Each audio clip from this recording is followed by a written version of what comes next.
Hello friends, welcome back to my channel at Psych Vibes. So today we will talk about attention. Attention की definition, meaning, characteristics और factors जो कि attention को affect करते हैं उनके बारे में बात करेंगे.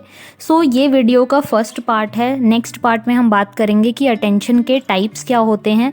ऑलमोस्ट 10 to 12 टाइप्स के बारे में बात करेंगे और उसके बाद हम बात करेंगे मॉडल्स, थ्योरीज, इसी तरीके से पूरा होल अटेंशन को कवर करेंगे. सो ये वीडियो का फर्स्ट पार्ट है. सो अटेंशन एक बहुत ही इंपॉर्टेंट टॉपिक है एज पर अगर आप यूपीएससी के लिए प्रिपेयर कर रहे हो या फिर आप एनटीए यूजीसी नेट के लिए प्रिपेयर कर रहे हो. तो यूजीसी नेट का यूनिट 5 में आपने देखा होगा कि अटेंशन एक बहुत ही ज़्यादा इंपॉर्टेंट टॉपिक है और वहाँ से बहुत सारे क्वेश्चंस पूछे जाते हैं. 2012 में यूपीएससी ने अटेंशन से बहुत सारे क्वेश्चंस पूछे थे.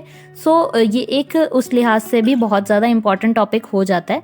तो चलिए वीडियो को स्टार्ट करते हैं और समझते हैं कि अटेंशन क्या होता है. सो सबसे पहले विलियम जेम्स ने 1890 में बात की थी अटेंशन के बारे में. उन्होंने क्या कहा था कि attention is the taking processions by the mind in clear and vivid form of one out of what seems several simultaneously possible objects और trains of thought. इनके कहने का क्या मतलब था कि जो attention है वो procession है mind का in clear and vivid form. मतलब कि हम जब किसी चीज़ पे attention pay करते हैं तो वो clear और vivid होता है और अपने mind के थ्रू हम उस पर attention pay करते हैं. जिस तरीके से one of what seems several simultaneously, एक ही टाइम पे हम बहुत सारी चीज़ों को नोटिस करते हैं, बहुत सारे स्टिमुलस को नोटिस करते हैं, बट हम कुछ ही चीज़ों पे या एक चीज़ पे अटेंशन फोकस करते हैं और उसी के बारे में सोचते हैं, उसी ऑब्जेक्ट के बारे में एट अ पर्टिकुलर टाइम हम उसी चीज़ के बारे में सोचते हैं. सो ये कहना था विलियम जेम्स का, जिन्होंने अपना ये स्टेटमेंट दिया था 1890 में. सो नेक्स्ट हम बात करेंगे डेफिनेशंस के बारे में. So the very first definition is the process through which certain stimulus are selected from a group of others is generally refer to as attention. So ये जो डेफिनेशन है वो एनसीईआरटी, आपको 11th की एनसीईआरटी साइकोलॉजी की उसमें मिल जाएगी, ठीक है. और बहुत ज़्यादा इंपॉर्टेंट डेफिनेशन है और कॉमनली बेसिक चीज़ों से समझाने की कोशिश की गई है कि जो हमारा एनवायरनमेंट होता है उसमें ग्रुप ऑफ स्टिमुलाइज होती हैं, बहुत सारी तरीके की स्टिमुलाइज होती हैं जो हमारा ध्यान आकर्षित करने की कोशिश करती हैं जिस तरीके से. लेकिन हम क्या करते हैं कि अटेंशन पे करते हैं सिर्फ एक कुछ सेलेक्टेड स्टिमुलाइज पे, क्योंकि लाइक आप कहीं पे जा रहे हो तो आपको रास्ते की हर चीज़ याद नहीं होगी, सिर्फ कुछ स्पेसिफिक चीज़ें ही याद होंगी. जैसे कि आप ट्रैवलिंग कर रहे हो कहीं पे तो आपको हर चीज़ याद नहीं होगी, कुछ स्पेसिफिक चीज़ें जिन पे आपने बहुत ज़्यादा गौर किया होगा, अटेंशन पे किया होगा, वही चीज़ें आपको याद रही होंगी. नेक्स्ट जो डेफिनेशन है वो APA के थ्रू है, अमेरिकन साइकोलॉजिकल एसोसिएशन के थ्रू ये डेफिनेशन दी गई है, जिसमें बताया गया है कि state in which cognitive resources are focused on certain aspects of the environment. जो हमारा कॉग्निटिव रिसोर्स है, जो हमारा ब्रेन है, वो फोकस करता है एनवायरनमेंट के कुछ सर्टेन एस्पेक्ट्स पे.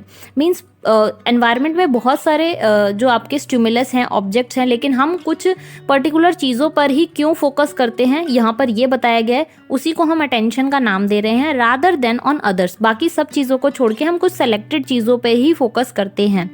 और हमारा जो सेंट्रल नर्वस सिस्टम है वो हमेशा रेडी रहता है इस तरीके के स्टिमुलस पे रिस्पॉन्ड करने के लिए. जिस तरीके से देखा जाए तो अगर किसी चीज़ की इंटेंसिटी बहुत ज़्यादा है तो हमारा ध्यान हमेशा उसी पे जाएगा. किसी चीज़ की ब्राइटनेस बहुत ज़्यादा है तो हमारा अटेंशन हमेशा उसी चीज़ पे जाएगा, बाकी सभी चीज़ों को छोड़ के. तो एनवायरनमेंट में कुछ ऐसे सर्टेन एस्पेक्ट्स होते हैं जिस पे हमारा ध्यान जाता ही जाता है. तो इस तरीके से अमेरिकन साइकोलॉजिकल एसोसिएशन ने ये डेफिनेशन दी, ठीक है. अगर अदर डेफिनेशंस की बात करें तो अटेंशन जो है वो एक लिमिटेड रिसोर्स है. अब यहाँ पर लिमिटेड रिसोर्स क्यों कहा गया है? क्योंकि हम हर चीज़ पे अटेंशन पे नहीं करते, हम कुछ ही पर्टिकुलर चीज़ों पर अटेंशन पे करते हैं. When you are paying attention to something that means you are concentrating on a particular thing. जब हम किसी एक पर्टिकुलर चीज़ पे कंसंट्रेट कर रहे हैं तो इसका ये मतलब है कि हम बाकी चीज़ों को इग्नोर कर रहे हैं, ठीक है. At the exclusion of other stimuli in the environment. Like आपके एनवायरनमेंट में बहुत सारी चीज़ें हैं, लेकिन आप अगर एक पर्टिकुलर स्टिमुलाई पे फोकस कर रहे हो, अटेंशन पे कर रहे हो या फिर कॉन्सेंट्रेट कर रहे हो उस पर्टिकुलर चीज़ पे, तो आप बाकी चीज़ों को इग्नोर कर रहे हो एनवायरनमेंट में, तभी आप उस चीज़ पे पर्टिकुलरली फोकस कर पा रहे हो, अटेंशन पे कर पा रहे हो। इसीलिए इसे एक लिमिटेड रिसोर्स कहा गया है, क्योंकि हम एक पर्टिकुलर टाइम पे एक ही चीज़ पर अटेंशन पे कर सकते हैं। अगर हमें उस पर अच्छे से अटेंशन पे करना है और लॉन्ग टर्म के लिए उसे याद रखना है, तो हमें एक पर्टिकुलर अटेंशन, एक पर्टिकुलर थिंग या एक पर्टिकुलर स्टिमुलाई पे ही पे करना पड़ेगा। इसलिए यहाँ पर बोला गया कि एक लिमिटेड रिसोर्स है। नेक्स्ट जो डेफिनेशन है कि it is the ability to choose to concentrate on relevant stimuli. ये हमारी एक एबिलिटी होती है कि हम किस स्टिमुलाई पे कॉन्सेंट्रेट करना चाहते हैं। लाइक आपके एनवायरनमेंट में बहुत सारी ऐसी चीज़ें होंगी, ऐसे ऑब्जेक्ट्स होंगे जो आपका ध्यान आकर्षित करेंगे, लेकिन आप एक पर्टिकुलर स्टिमुलाई पर ही फोकस करेंगे। जैसे कि अगर आपके घर के आसपास साउंड्स बज रहे हैं या फिर बच्चों की आवाज़ें आ रही हैं, तो आप पर्टिकुलरली फोकस करोगे। अगर आपका एग्जाम है तो आप पढ़ने पे ही फोकस करोगे। तो इस तरीके से ये एबिलिटी है चूज़ करने की कि हम किस चीज़ पे कॉन्सेंट्रेट करना चाहते हैं। The efforts require to assemble the cognitive faculties in response to sensory inputs. इसका ये मतलब है कि हम जब किसी चीज़ पे अटेंशन पे करते हैं तो अपने सेंसरी इनपुट्स की वजह से अटेंशन पे करते हैं। लाइक हम किसी चीज़ को देखते हैं या सुनते हैं, तभी हम उस चीज़ पे रिस्पॉन्स पे करते हैं या अटेंशन पे करते हैं। सो होप आप सबको ये समझ आ गया होगा। अगर कोई और डाउट है तो आप मुझसे कमेंट सेक्शन में ज़रूर पूछेगा। नेक्स्ट हम बात करेंगे कि अटेंशन की जो है प्रॉपर्टीज़ क्या क्या हैं। सो बेसिकली अटेंशन बात करता है 3 प्रॉपर्टीज़ पे। अटेंशन की 3 मेन प्रॉपर्टीज़ हैं, जैसे कि अलर्टनेस, कॉन्सेंट्रेशन और सर्च। सो सबसे पहले बात करते हैं फर्स्ट प्रॉपर्टी की, जो कि है अलर्टनेस। अब अलर्टनेस हमें क्या बताता है? Refers to the individual's readiness to deals with the stimulus that appears before him और हर। इसके कहने का क्या मतलब है कि इंडिविजुअल को हमेशा अलर्ट रहना चाहिए कि उसके पास कौन सा स्टिमुलाई आ रहा है। लाइक आपके एनवायरनमेंट में बहुत सारे रिस्पॉन्सेज स्टिमुलस हैं, तो आपका जब माइंड अलर्ट रहेगा तभी आप उन चीज़ों पे फोकस कर पाएंगे और अटेंशन पे कर पाएंगे। नेक्स्ट चीज़ है concentration. Refers to focusing awareness on certain specific objects while excluding other from the moment. Concentrate करना, किसी चीज़ पे कॉन्सेंट्रेट करना। एनवायरनमेंट में बहुत सारे जो हैं स्टिमुलस हैं, ऑब्जेक्ट्स हैं, चीज़ें हो रही हैं, ठीक है, तो आप किस चीज़ पे कॉन्सेंट्रेट कर रहे हो, बाकी सारी चीज़ों को हटा के एक्सक्लूड करके उस मोमेंट में, तो वो आपका कॉन्सेंट्रेशन है। मीन्स आप उस चीज़ पे फोकस कर रहे हो। नेक्स्ट चीज़ है search. In search of an observer, look for some specified subset of an object among the set of objects. बहुत सारे set of objects में से आप एक पर्टिकुलर सबसेट को चूज कर रहे हो, ठीक है, तो आप उस चीज़ में से सर्च कर रहे हो कि मुझे किस चीज़ पे फोकस करना है, अपना अटेंशन किस चीज़ पे फोकस करना है, ठीक है। सो जैसे कि मैंने अभी आपको एग्जाम्पल दिया था एग्ज़ाम वाला, कि अगर आपका एग्ज़ाम है, ठीक है, और आपके घर के आसपास डीजे बज रहा है या साउंड बज रहा है या बच्चों के खेलने की आवाज़ आ रही है, तब भी आप अपना जो ध्यान है वो अपनी बुक्स में ही लगाएंगे, अपने एग्ज़ाम में ही लगाएंगे। सो इस तरीके से जो सेट ऑफ ऑब्जेक्ट्स हैं उसमें से आपने स्पेसिफाइड किया सबसेट ऑफ एन ऑब्जेक्ट कि आपको किस पर्टिकुलर चीज़ पे फोकस करना है, तो ये हो गया आपका सर्च। नेक्स्ट हम बात करेंगे करेक्टरिस्टिक्स ऑफ अटेंशन। अटेंशन के क्या क्या करेक्टरिस्टिक्स होते हैं। सो अटेंशन सबसे पहले एक सेलेक्टिव प्रोसेस है। सेलेक्टिव प्रोसेस क्यों? क्योंकि हम सेलेक्ट कर रहे हैं कि हमें किस चीज़ पे अटेंशन पे करना है, ठीक है, तो ये एक सेलेक्टिव प्रोसेस हो गया। Perception is the function of attention. Perceptions means हम किसी चीज़ को किस तरीके से ले रहे हैं। लाइक अगर अंधेरा हो रहा है, ठीक है, और आपको अंधेरे में कोई रोप मिल गई, ठीक है, और आपने उसे सांप समझ लिया, तो वो उस चीज़ पे आपने अटेंशन पे किया, उस रोप पे आपका पैर या हाथ किसी ऐसी रोप पे पड़ा जो कि स्नेक का आपको परसेप्शन दे रही है, तो आपको वो चीज़ याद रहेगी और आप जो है वो आपका सारा ध्यान जो है वो उस रोप पे चला जाएगा, ठीक है। तो ये हो गया कि perception is the function of attention. Next चीज़ है कि attention can be goal directed और स्टिमुलस ड्राइवन। ये बात कही थी येंटिस ने इन 1993 में। इन्होंने क्या कहा था कि अटेंशन जो है वो गोल डायरेक्टेड है और स्टिमुलस ड्राइवन है। मीन्स अटेंशन जो है वो गोल डायरेक्टेड है। गोल डायरेक्टेड का क्या मतलब है कि अगर मेरा एग्ज़ाम है तो मैं बाकी सारी चीज़ों को इग्नोर करके सिर्फ अपने बुक्स पे कॉन्सेंट्रेट करूँगी, और जैसे ही मेरे एग्ज़ाम्स ख़त्म हो जाएंगे तो फिर मैं बाकी चीज़ों पे फोकस करूँगी, ठीक है। सो ये हो गया आपका गोल डायरेक्टेड। तो आपका जो अटेंशन है वो गोल डायरेक्टेड होता है। सो जो नेक्स्ट फोर्थ करेक्टरिस्टिक्स है अटेंशन का, वो है concentration of mental efforts on sensory and motor events is the pre requisite for attention. So attention के लिए कॉन्सेंट्रेट करना अपने सेंसेस पे, ठीक है, और मोटर इवेंट्स पे कि क्या चीज़ें चल रही हैं, उन इवेंट्स पे कॉन्सेंट्रेट करना बहुत ज़्यादा ज़रूरी है। ये किसने कहा था? सॉल्सो ने 2006 में, कि अगर आप अपने जो माइंड को, अपने सेंसेस और माइंड को कॉन्सेंट्रेट नहीं करोगे मोटर इवेंट्स पे, क्योंकि जो चीज़ें आपके आसपास चल रही हैं बहुत ज़्यादा ज़रूरी है कि हम उस पर फोकस करें अटेंशन को बनाने के लिए, ठीक है। अटेंशन तभी आपका जो है माना जाएगा जब आप एक पर्टिकुलर चीज़ पे फोकस करेंगे। और आप फोकस कैसे करेंगे? अपने सेंसेस के थ्रू, या तो आप देख के या सुन के, तभी उसके बाद आप एनालाइज करेंगे कि आपको इस चीज़ पे, पर्टिकुलर चीज़ पे अटेंशन पे करना है।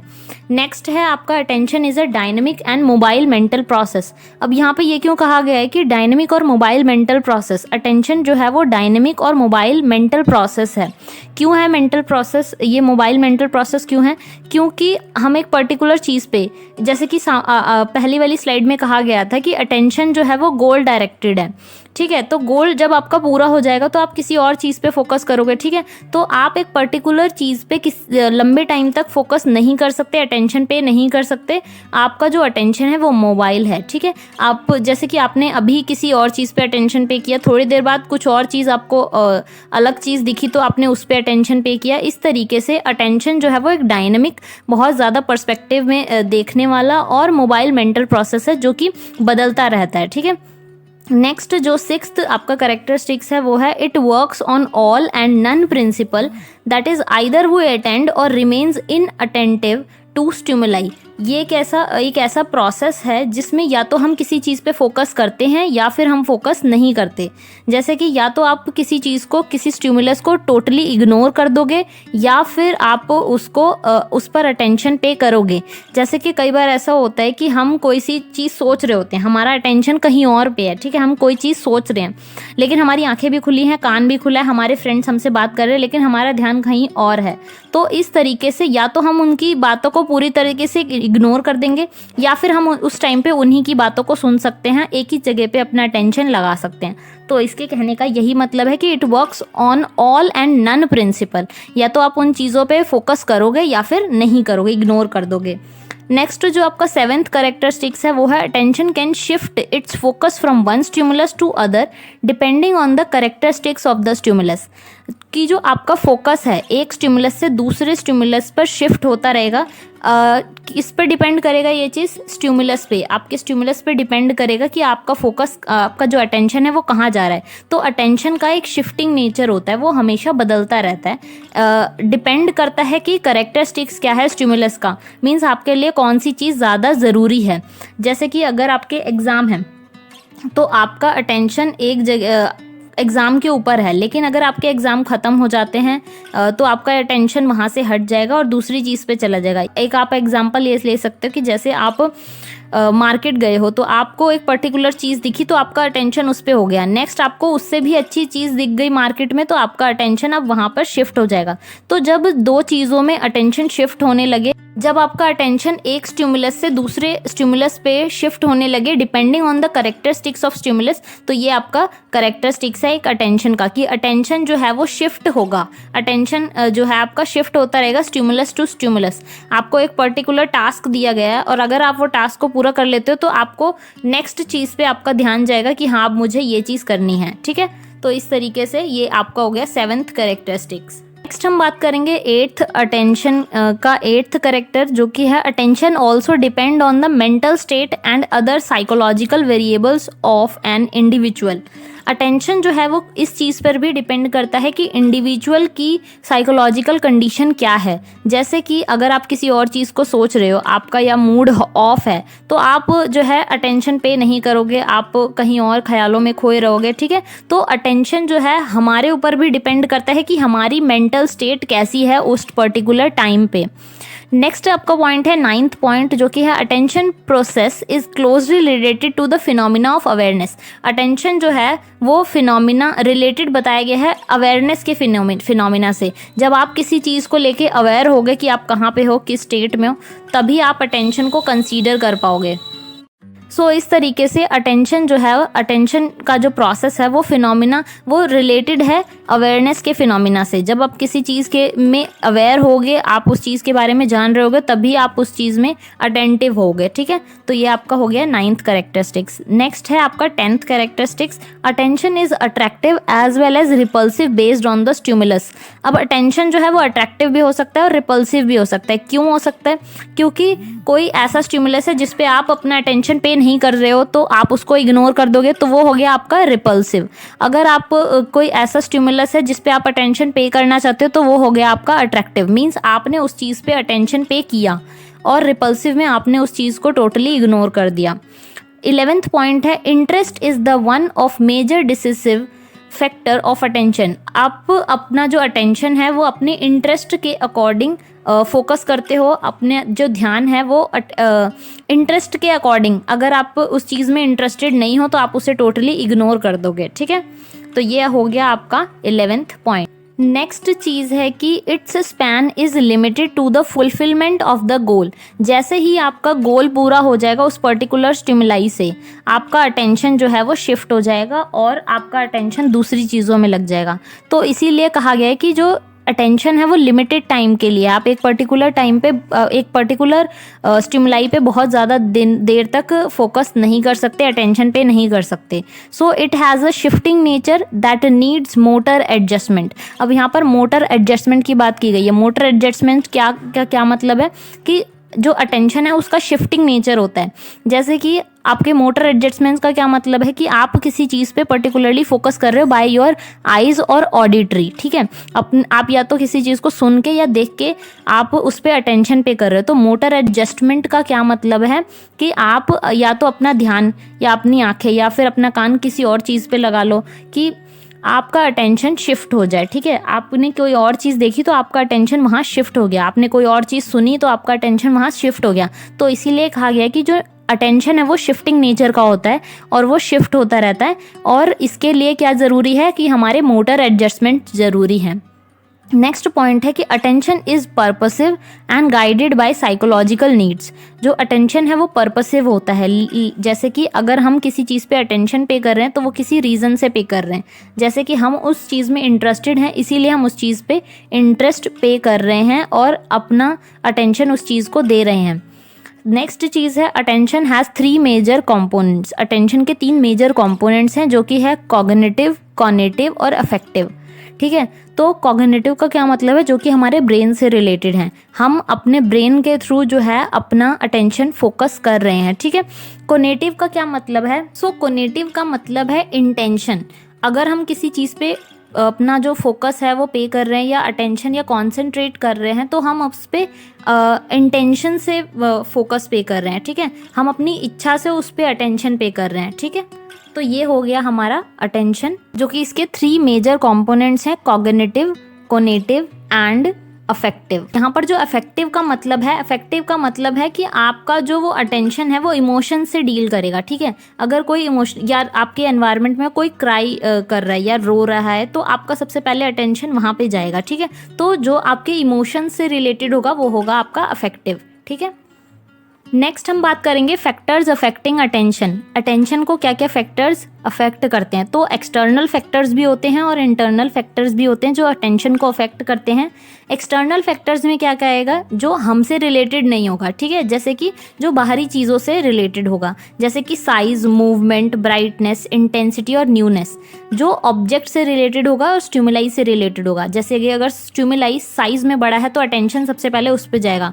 स्टिमुलाई में मूवमेंट्स हो रही हैं तो अटेंशन सबसे पहले मूवमेंट वाली स्टिमुलाई पे जाएगा, ऑब्जेक्ट पे जाएगा। ब्राइटनेस ज़्यादा है तो ब्राइटनेस पे जाएगा, ठीक है। तो इस तरीके से एक्सटर्नल फैक्टर्स जो हैं वो अफेक्ट करते हैं अटेंशन को, ठीक है। इंटरनल फैक्टर्स जो हैं जो हमसे रिलेटेड होते हैं, जो परसीव कर रहा है उस पर्टिकुलर स्टिमुलाई को, ठीक है। Factors related to the perceiver such as motivational factor, biological motives जैसे कि hunger, thirst, cognitive, interest, intellectual ability और प्रिपेयर्डनेस। अब यहाँ पर बायोलॉजिकल मोटिव्स का क्या मतलब है, जैसे कि आपको भूख लगी है तो आपको सबसे पहले, आप कहीं से आए हो तो आपको भूख लगी तो आप खाना खाने पे आपका फोकस जो होगा वो यही होगा कि मुझे भूख लगी है, मुझे खाना खाना है। आपको प्यास लगे तो सबसे पहले आप जाके पानी पियोगे, ठीक है। तो इस तरीके से जो इंटरनल फैक्टर्स होते हैं वो हमसे रिलेटेड होते हैं, और जो एक्सटर्नल फैक्टर्स होते हैं वो बाहरी चीज़ों से, जो स्टिमुलस या ऑब्जेक्ट है आपका, उससे रिलेटेड होते हैं। नेक्स्ट हम यहाँ पे बात करेंगे अदर फैक्टर्स की, जो कि है इंटेंसिटी। अगर इंटेंसिटी ज़्यादा है, ठीक है, मींस जो स्टिमुलस की जो स्ट्रेंथ है वो ज़्यादा है, तो हम उस पर बहुत जल्दी रिस्पॉन्ड करेंगे, तो उस पर हम बहुत जल्दी अटेंशन पे करेंगे। जो कि अगर इंटेंसिटी ज़्यादा है स्टिमुलस की तो हम उस पर जल्दी से रिस्पॉन्ड करेंगे। अगर साइज़ ज़्यादा है तो बाकी चीज़ों से, बाकी स्टिमुलाई से रिलेटेड जिसका साइज़ बिगर होगा उस पर हम जल्दी रिस्पॉन्ड करेंगे और अटेंशन पे करेंगे। मूवमेंट, जिसमें ज़्यादा मूवमेंट होगी उस पर हम ज़्यादा चांसेस हैं कि सबसे पहले हम उस पर अपना अटेंशन पे करें, ठीक है। सो ये थे कुछ फैक्टर्स जो कि अटेंशन से रिलेटेड थे। अटेंशन को क्या फैक्टर्स अफेक्ट करते हैं उसके बारे में था। सो इस वीडियो में इतना ही। नेक्स्ट वीडियो में हम बात करेंगे कि अटेंशन के टाइप्स क्या होते हैं। अगर आपको कोई डाउट है तो आप मुझसे कमेंट सेक्शन में पूछ सकते हो, और अगर आपको ये वीडियो अच्छी लगे तो लाइक ज़रूर करना, शेयर करना और सब्सक्राइब करके ज़रूर जाना। Thank you. क्या बोला तूने?